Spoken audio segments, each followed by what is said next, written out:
Okay, I'm Roberto Benzo, and the head of the Mindful Breathing Laboratory at Mayo Clinic. We devote ourselves to find interventions that are aimed to increase self-awareness and self-management to deal, live, cope with chronic disease.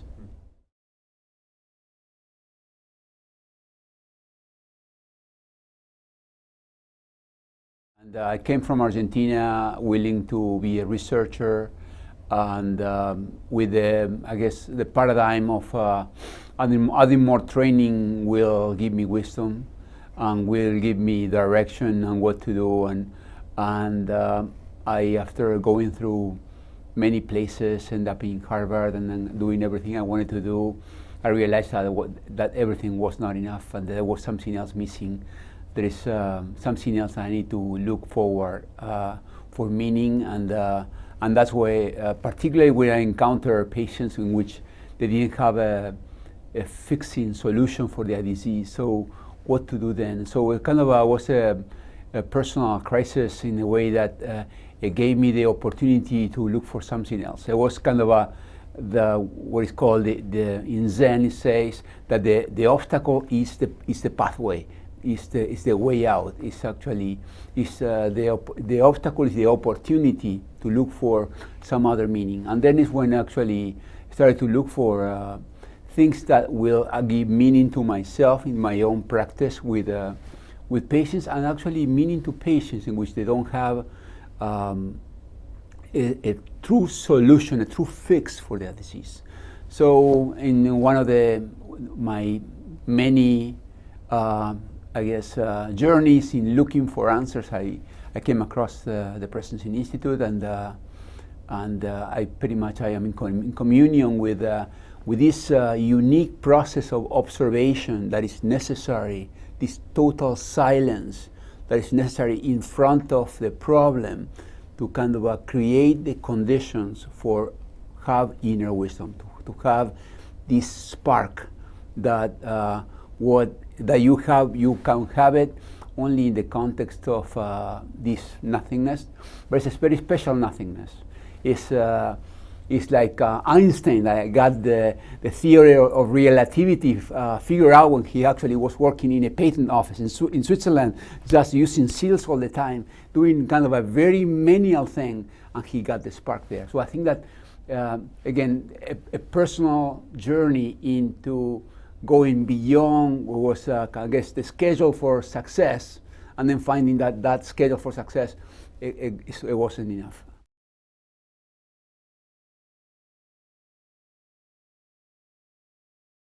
It's a lot of personal work, and that is the good thing, because it's something that really depends on you.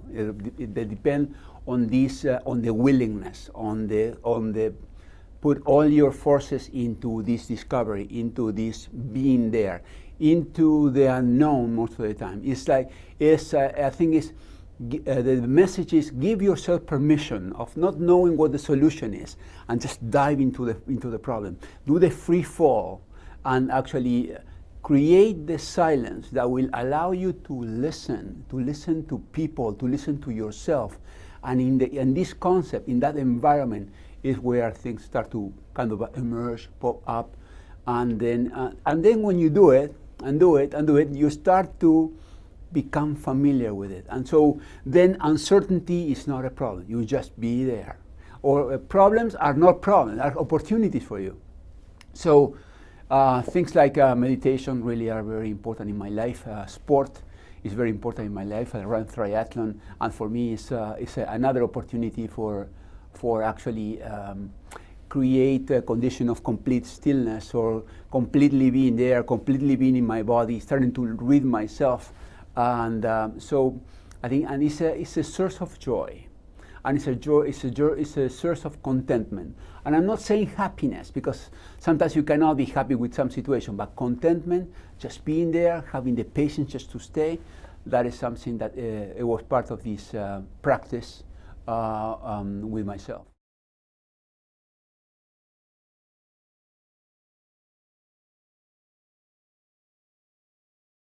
Well, most of all, And very important, if nothing is it's not magic. It's a situation of silence and being okay with things as they are. So that is a very important point. Not trying to start without the idea of fixing in mind. So you just be there, you just breathe with the situation as it is, and that's it. It's something is so commonsensical that is for everyone. It's not for enlightened people, for monks.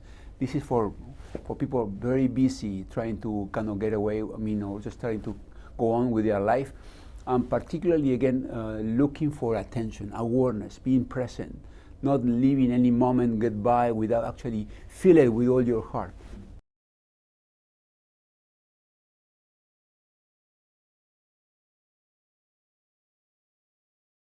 So take an opportunity to stop. I think that this is take a everyday opportunity to really stop and look. And looking deeply at life is the journey, is the pathway for contentment. And I think that get moments of solitude, get moments in which you really come down to know who you are. And that is something that starts with asking yourself, what am I here for? What am I doing? How do I feel? And being okay with being sad, being okay with being anxious, being okay with being with yourself. This friendliness that you exert to yourself is the most important loving kindness, if you will, act that you can do.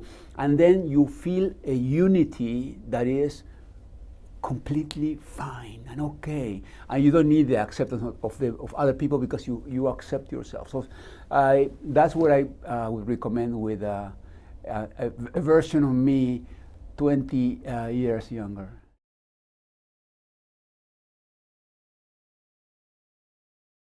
People don't learn from because you say so. People learn when conditions are created for them to kind of grow from within and say, well, this is what I want to do, or this is what I want to try, and that's okay if I miss it. That's okay. Life is the laboratory. If there's just throwing yourself wholeheartedly into what you do, no matter how important it is, being a student at MIT, or if you are just being a worker in the field, everything is as important. Einstein used to say that if he come back, he would be just a regular worker. He learned very simple stuff. And with the stature that he had. So I think that no matter in which situation you are, if you do it wholeheartedly, you give the most important thing that life can ask, and you will value every moment.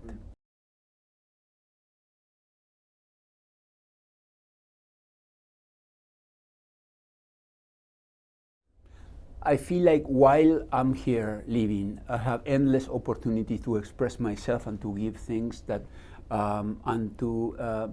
so my dream is to be awake enough to really see things as they are and like them, and provide myself with all my heart to people. And I think that we all have a place in life, and for some reason we get where we get.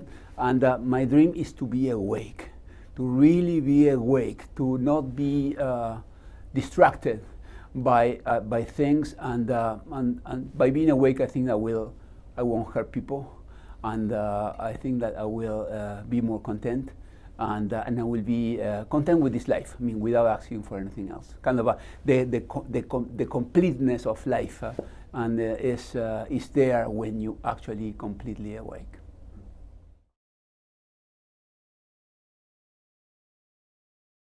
We go through problems.